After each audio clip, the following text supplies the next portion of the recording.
What if your silence is the only language understood by the universe? Not the books, not the prayers, not even your thoughts, but the silence in between. A silence so ancient, so alive, it is the cradle of the gods and the destroyer of illusions. You do not escape the world, you become the one who creates it. In a world filled with noise, notifications, opinions, distractions, the modern man is starving for something profound. Not another belief, not another trend, but a return to what was understood then and forgotten now. That he is not just bodies, he is a vessel, a mirror, a flame. The Hermetic teachings were never meant to pander to the masses. They were quieted whispers for initiates, men and women looking to tear the veil for truth. What you are about to hear is not a philosophy, it is a blueprint. To live as a Hermetics would not be to hide, but to transmute, to walk through the concrete jungle with the soul of an alchemist. To remember the sacred in the ordinary, and to use your mind, your body, your will as instruments of transmutation. But it all starts with one thing: silence. Silence as a doorway to power. People are generally terrified of silence, not because it is blank, but because it is stripped to actual what is real. The moment the noise is gone, the mind buoys into chaos. Thoughts float quickly to the surface. Regrets, concerns, lust, embarrassments, fantasies. And this is the moment the truth walks in. Most men are not afraid of being alone. They seem terrified of being confronted by themselves. Yet silence within Hermetic practice is not absence. It is presence in its unrefined expressive form. It is the expanse where all things unholy dry up and all things divine come to talk. Renounce the word if you seek for the divine word. Corpus Hermeticism. This is not a metaphor, it is instruction. The ancient Egyptian initiators understood this. Before any sigil was drawn, even before the invocation spoken, they were taken to a sacred place, plunged into sightless darkness and total silence. No sound, no beat, no sense of time. And the silence was not to punish them. It was to purify them. Modern science is only scratching the surface. Recent research from the University of Helsinki shows that just 2 minutes in silence lights up the emotional and sensory parts of the brain more than every genre of music combined. Why? Because silence restructures. It reorders the thoughts we claim as our identity. It clears the mirror. But the Hermeticist doesn't stop there. He's not after a superficial calm. He wants absolute stillness. Not simply the room, not simply the mind, but being still. There can be no I that attempts to understand, no ego that seeks to control, only presence. This is yet another reason silence is scary for most humans. In that silence, the palate falls. The stories dissolve, and the true self, for good or for evil, is exposed. But maybe, if there is any paradox here, it is only through that authentic encounter that the soul begins to awaken. So does the modern Hermeticist. He doesn't avoid stillness. He intentionally makes it. He carves out time and gouges out space to sit with himself. Not to avoid, but to summon. Not to meditate like a monk, but to refine consciousness like an alchemist. Silence becomes ritual. Silence becomes weapon. Silence becomes technology. And over time, he realizes something profound. Silence is not the opposite of sound. It is the womb of sound, the womb of the Logos, the crucible where inner chaos becomes sacred order. And when that silence anchors in his bone, even the simplest act, drinking water, walking, breathing, is holy. This is the first secret on the Hermetic path. Without silence, all spiritual seeking is only noise masquerading as something else. But with it, even your breath can become a prayer. The body is temple of fire and flesh. The modern world taught you to denigrate your body into the form of a machine, to push it, ignore it, or numb it. But the Hermeticist understands something else. Not machinery, not object, but a temple, fashioned in the likeness of chaos and cosmos, as above, so below, as within, so without. This isn't just a cosmic law, it is anatomical. Your spine is a staff, your blood is a river of memory, your breath is the sacred wind of the Logos. Within your body flows the very intelligence which forms galaxies. But here is the part they never told you. Your body is not just sacred, it is a laboratory too. The Hermetic tradition isn't about abandoning the flesh, it is about awakening the flesh, transforming, burning their way through the flesh in order to where the real alchemy begins. Why? Because this is where the 3 fires of transformation exist.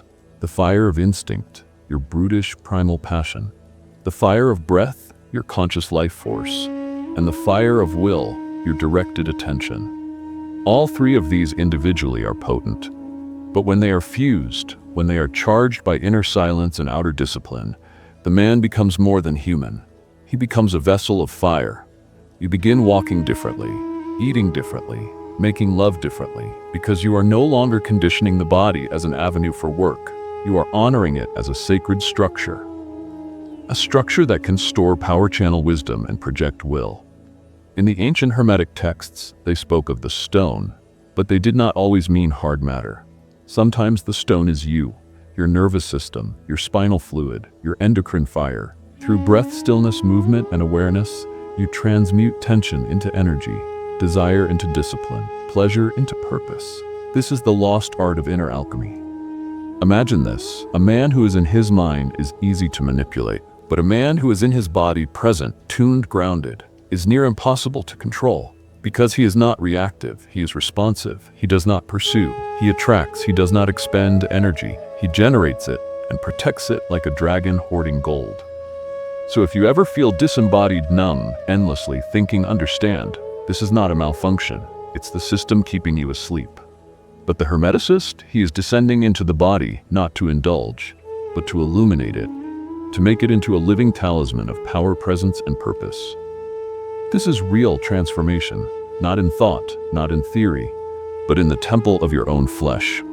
Your thoughts as a creative weapon, not a prison. Your thoughts are not random, they are rituals.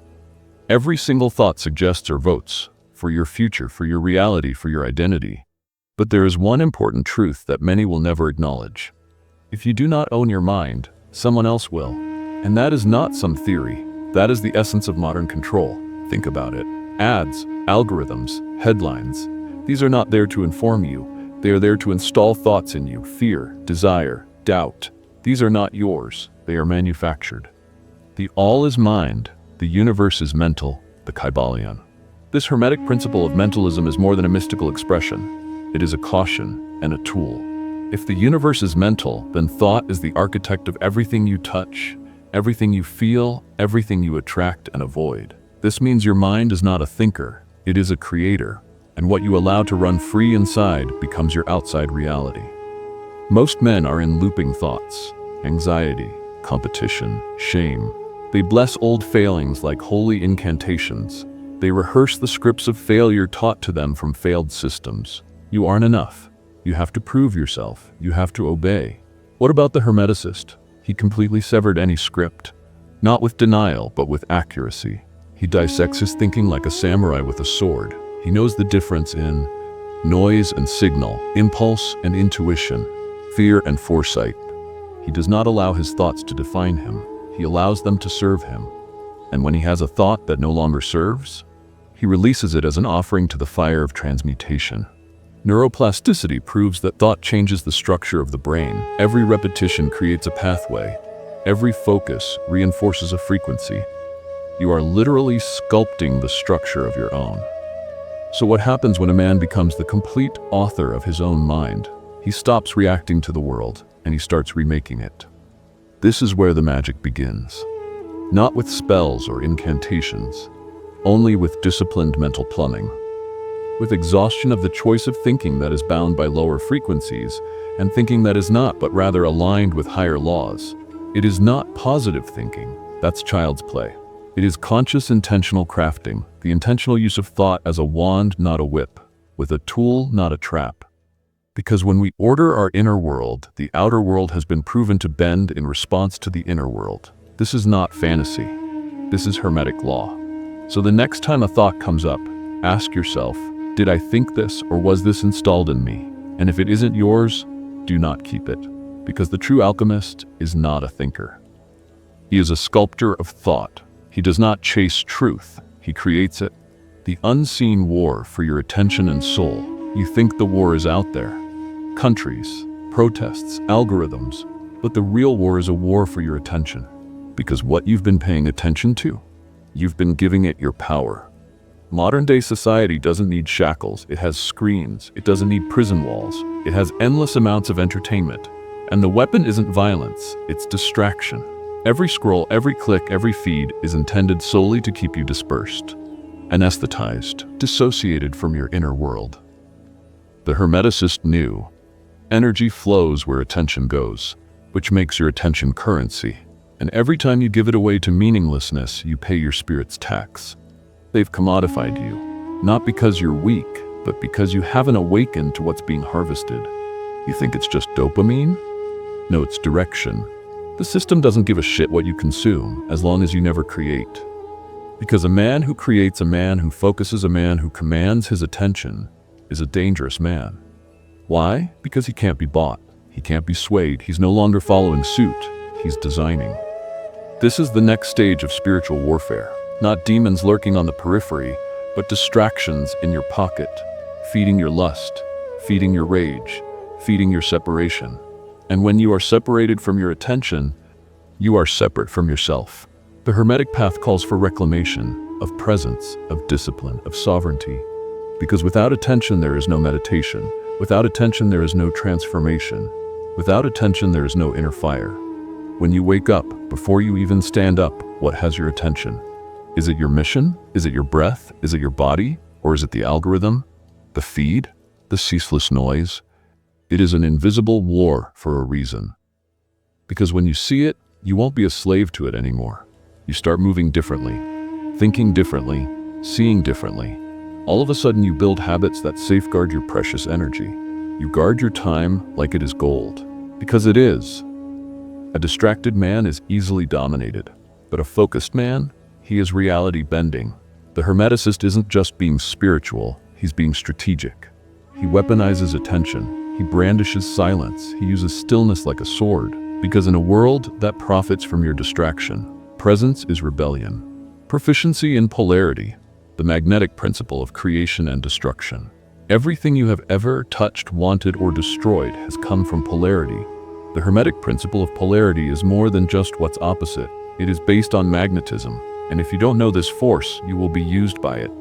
Everything is dual. Everything has poles. Everything is a pair of opposites. The Kybalion, what you call good and evil, love and hate, light and darkness. They are not adversaries. They are degrees of the same current. Polarity is the hidden engine of the universe. It is the pull between the masculine and the feminine, the active and the receptive. But modern men have been trained to fear one and worship the other. They have been trained to repress the feminine within, intuition, receptivity, flow. Or to vilify the masculine, direction, power, precision. This imbalance makes you chaotic, repelling what you desire, attracting what will destroy you. The Hermeticist does not judge either side. He masters the dance. He knows that creation occurs not in force, but in fusion. When your inner masculine is clear, grounded, and directed, and your inner feminine is open, intuitive, and listening, you will become a channel for divine creation. Think of it like electricity. One pole without the other, no power. But the union? This is how we light the planet. This is why relationships fail. They operate in fragmentation instead of alchemy. You do not manifest through a wish. You manifest by putting oppositions into alignment in you. Desire plus discipline. Emotion plus embodiment. You summon reality not through imbalance, but through common polarities. And this isn't just a spiritual metaphor, this is quantum law. Energy travels proximity. Light is born in tension. Even within the atom, mysteriously positive and negative charges hold the form of matter. So if you are not getting what you desire, look to you. Where are you in resistance to one of your poles? Maybe you are forcing when you should be receiving. Maybe you are retreating when you should be claiming. The Hermeticist doesn't just master attraction, he masters selection. Because he does not pull in what he wants, he pulls in what he is. When you embody polarity, you don't seek outcomes, you magnetize them. Because the true alchemist doesn't manipulate change, he becomes the condition of change. And you won't manipulate reality. Reality will come to you, reclaiming the inner temple, walking the Hermetic path in the modern world. You don't need to be a monk or take off to a mountain. The Hermetic path was never about escaping. It was about reawakening your inner temple in the middle of this world. Because the true alchemist doesn't flee from chaos. He walks through it with clarity. He doesn't shy away from the material. He transforms it, as above, so below. But also, as within, so without. Which means, you are the philosopher's stone. Your life is the experiment and your mind is the flame. The modern world wants to keep you scattered, addicted, distracted. But the Hermeticist is free. He understands. The body is sacred, the breath is a portal, and the present moment is a gate to eternity.